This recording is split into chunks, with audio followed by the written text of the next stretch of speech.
All right, access training. So in this part of class, what we do is we take one of the Nei Kung postures and just look at it really in depth. And last time we looked at playing guitar, is that correct? Well, the next one's a good one to just be at for everyone, which is number 4, the compass. And then, so what I want to do is, don't worry if you don't know it, just do your best sort of recollection of it on your own. So just go once each way, just the best you can. Don't worry, I'm not going to grade you. I'm just me getting information to know what to teach.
Okay, cool.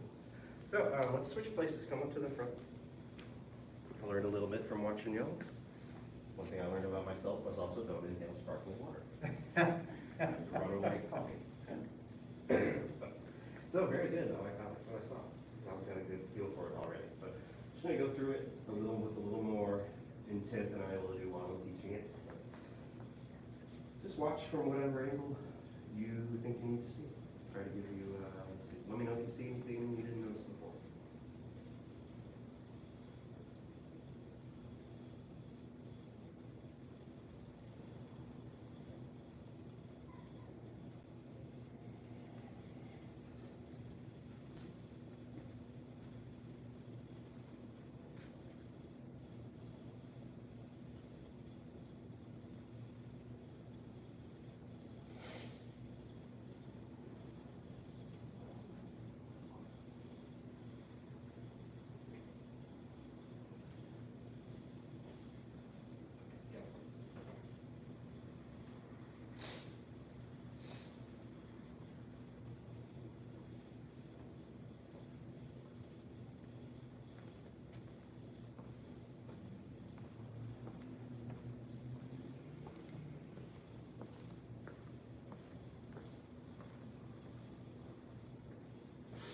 Do the other way, but it's not the same. So, questions, comments, suggestions? Anything you notice, or do you have any questions about the posture in general? Triangles, I guess. Observation may be connected with the question. When you hover over a foot, the back looks a little more rounded. If you go to straight forward, it's more of a flat back. As opposed to a rounded back, lower back. It's an interesting observation. So,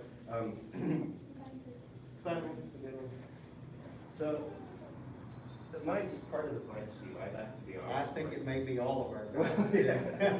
So when I'm straightforward, it's easier for me to try to feel sure. that connection, but then straight. Right. So ideally, my back would be pretty straight when I was down over either foot. Yeah. But there might be like, I might just not be able to quite get it I that think straight. it's just mechanics, I Yeah. think. Yeah, You so I The definitely. back is only somewhat flexible. Yeah, but I definitely believe you saw what you saw. Yeah. So my advice would be to still try to keep, if you can think of throwing bracing course, that feeling of tucking in and then feeling extended spine up through the top of the head with slightly tucked chin. If you keep that feeling down on either side, you'll okay. Got it. be on the right track more than Okay. trying to bend it or straighten it less. Okay. Does that make Yeah. sense? Absolutely. Yeah, good observation. Yeah, any other questions?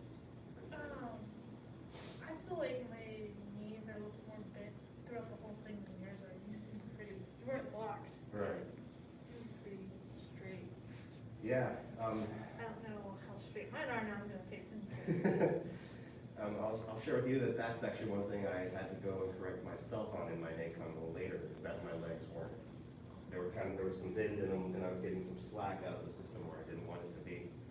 So from here through all of these, I want to feel straight but not locked legs until I get around to this So, position. okay, Yeah, and then I'm gonna let them straighten back up there.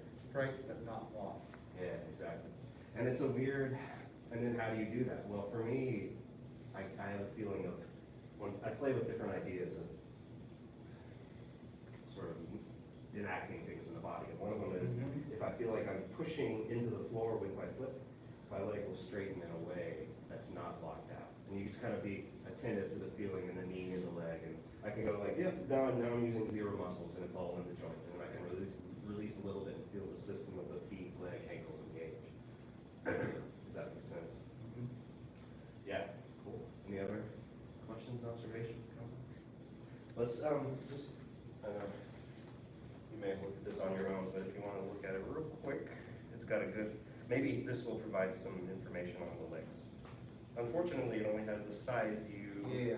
That's why, yeah, it only has the side view for the end and the feet, for 4 and 6. Yeah. Yeah. I would guess, yeah, maybe if he was bending, they would kind of take on different, they would shorten a little bit, right? So you can kind of see that his hips are in exactly the same You look place. pretty black. Yeah, Especially in that. yeah, But I don't know, it's just the picture again. yeah, the black on black. There's no shadow on that leotard or whatever that is. Yeah. Cool. So, I wonder if he says anything within that exact. Yeah, probably not. So when he's talking about going down over the leg, he says you should feel a stretching on the back of the leg. Do not bend the knees. So yeah, so he's specific Okay. about that. I'm glad he said something, 'cause Yeah. that's the way I understand it. Okay. Yeah. So that's in, like when you're down over the leg, do not bend the knees, yeah. Yeah. Sometimes you still feel a stretch, what if you don't feel a stretch? And then you might just be I gotta go all flexible. the way down here, but you don't wanna be like that, right? Well, that doesn't look the worst thing for your back and hips. You don't want the arms to go all the way straight like that. But let me take a look at it. So, Okay. yeah, go through it, try to I get it. definitely do not feel a stretch. If I stay here, but I can go, but I don't know if I lose my tuck. Yeah, so that'll be the You know, other, that's. that looked okay. I don't know. Do you feel like, I don't know if you lost the tuck or not. Maybe a little bit, yeah. Maybe a little So you bit. might be getting Yeah. flexibility out of the low back where you don't want to bend at that point. Okay. Yeah, that's kind of the, yeah, good. Bend the elbows a little bit. Yeah, very good. Okay. Yeah, it feels different with the legs straight, huh? Yeah. But it's a really good stretch. Yeah. That, Good. you kind of get it, I think you're getting into your hamstring. Yeah. And with many of these postures, they may never feel like a stretch, or they may feel like a stretch at first and then stop feeling like a stretch, even though you're still doing them right over time, if that makes sense. But yeah, very good. Yeah, if you want to go through it, I'll look for any like little tweaks. That's the other part of this unit is I'll sort of help you adjust if there's something that you don't know you're doing. Good. Yeah, I'm seeing some good stuff. I get in there pretty long. That fine line between locked and Yeah. not. Huh. So, the one you're working on.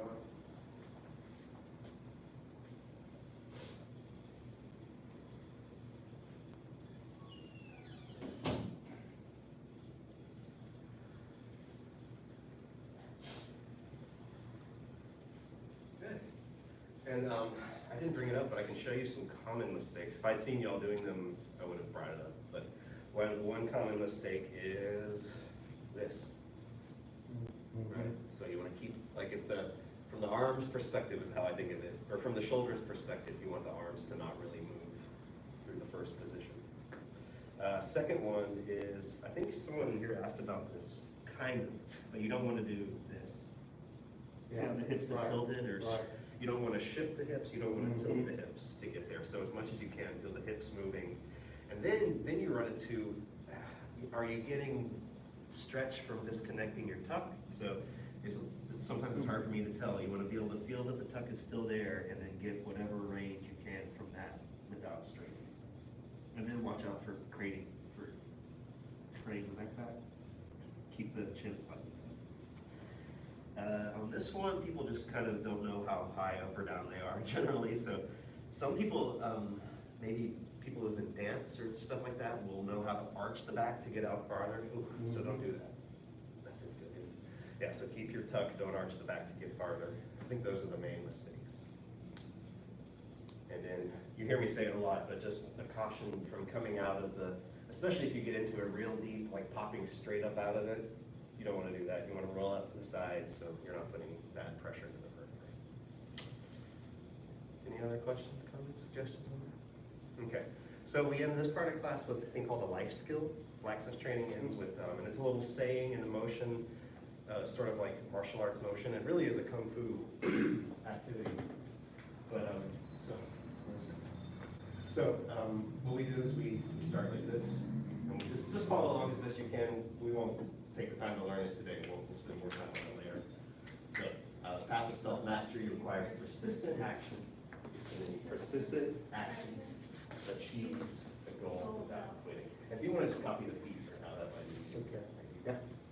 Are you going to try to come through? Excellent. Okay, cool. And you talked to Head Instructor Durkin already? I did, so I'm here for the 7:30. Cool. Let me make sure she knows you're here. And will you leave her 2 more times? Thank you.